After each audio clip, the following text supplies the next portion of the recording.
ಇಂದು ಮೈಸೂರಿನಲ್ಲಿ ಸಿಎಂ ಸಿದ್ದರಾಮಯ್ಯ ಸಾಧನಾ ಸಮಾವೇಶವನ್ನು ನಡೆಸ್ತಾ ಇದ್ದು ತಮ್ಮ ರಾಜಕೀಯ ಶಕ್ತಿ ಪ್ರದರ್ಶನವನ್ನ ಮಾಡಲು ಮುಂದಾಗಿದ್ದಾರೆ. ಸಾಧನಾ ಸಮಾವೇಶ ಹೆಸರಲ್ಲಿ ತಮ್ಮ ಶಕ್ತಿ ಪ್ರದರ್ಶನ ಮಾಡುತ್ತಿರುವುದು ಕಾಂಗ್ರೆಸ್ ಒಳಗೆ ಬಹಳ ದೊಡ್ಡ ಚರ್ಚೆಗೆ ಎಡೆ ಮಾಡಿದೆ. ಮೈಸೂರಿನ ಮಹಾರಾಜ ಕಾಲೇಜಿನ ಮೈದಾನದಲ್ಲಿ ಸುಮಾರು 1 ಲಕ್ಷ ಜನರನ್ನು ಸೇರಿಸಿ ರಾಜಕೀಯವಾಗಿ ಸಿಎಂ ತಮ್ಮ ಶಕ್ತಿ ಪ್ರದರ್ಶನ ಮಾಡುತ್ತಿದ್ದಾರೆ. ನಾನೇ 5 ವರ್ಷವೂ ಸಿಎಂ ತಮಗೆ ತಾವೇ ಘೋಷಣೆ ಮಾಡಿಕೊಂಡ ಬೆನ್ನಲ್ಲೇ ತಮ್ಮ ತವರೂರು ಮೈಸೂರಲ್ಲಿ ಈ ಶಕ್ತಿ ಪ್ರದರ್ಶನದ ಸಮಾವೇಶ ಆಯೋಜಿಸಿರುವುದು ಸಾಕಷ್ಟು ಕುತೂಹಲವನ್ನು ಕೂಡ ಮೂಡಿಸಿದೆ. ತವರಿನಲ್ಲಿ ನಿಂತು ತಮ್ಮ ಕುರ್ಚಿ ವಿಚಾರದಲ್ಲಿ ಅಪಸ್ವರ ಎತ್ತಿರುವ ಕಾಂಗ್ರೆಸ್ ಒಳಗಿನ ಒಂದು ಗುಂಪಿಗೆ ಸ್ಪಷ್ಟ ಸಂದೇಶ ರವಾನೆ ಮಾಡುವುದು ಈ ಸಮಾವೇಶದ ಹಿಡನ್ ಅಜೆಂಡಾ ಎಂಬುದು ಗುಟ್ಟಾಗಿ ಉಳಿದಿಲ್ಲ.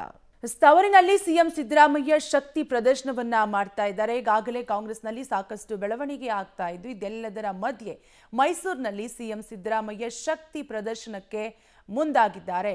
ಈಗಾಗಲೇ ಕಾಂಗ್ರೆಸ್ನಲ್ಲಿ ಕುರ್ಚಿ ಕದನ ಮುಂದುವರೆದಿದ್ದು ಸಾಧನಾ ಸಮಾವೇಶ ಹೆಸರಲ್ಲಿ ಬಲ ಪ್ರದರ್ಶನವನ್ನ ಮಾಡಲು ಸಿಎಂ ಸಿದ್ದರಾಮಯ್ಯ ಮುಂದಾಗಿದ್ದಾರೆ. ಹೀಗಾಗಿ ರಾಜಕೀಯ ಎದುರಾಳಿಗಳಿಗೆ ಈ ಸಾಧನಾ ಸಮಾವೇಶದ ಮೂಲಕ ಕಠಿಣ ಸಂದೇಶವನ್ನ ರವಾನಿಸ್ತಾ ಇದ್ದು ಸಿಎಂ ಕುರ್ಚಿ ಭದ್ರತೆಗಾಗಿ ತವರಿನಲ್ಲೇ ಮೊದಲ ಹೆಜ್ಜೆಯನ್ನ ಸಿಎಂ ಸಿದ್ದರಾಮಯ್ಯ ಇಟ್ಟಿದ್ದಾರೆ.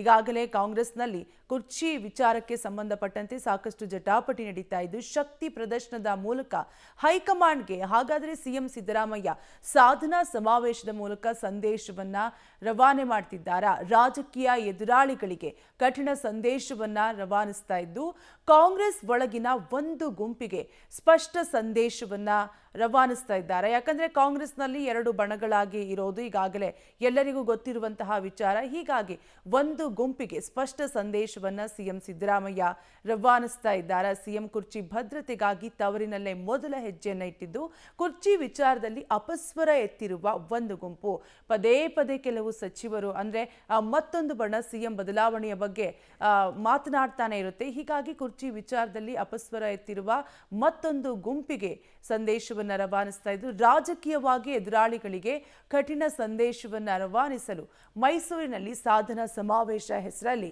ಸಿಎಂ ಸಿದ್ದರಾಮಯ್ಯ ಸಮಾವೇಶವನ್ನ ನಡೆಸ್ತಾ ಇದ್ದಾರೆ. ರಾಜಕೀಯವಾಗಿ ಎದುರಾಳಿಗಳಿಗೆ ಕಠಿಣ ಸಂದೇಶವನ್ನ ನೀಡಲು ಸಿಎಂ ಸಿದ್ದರಾಮಯ್ಯ ಮುಂದಾಗಿದ್ದಾರೆ.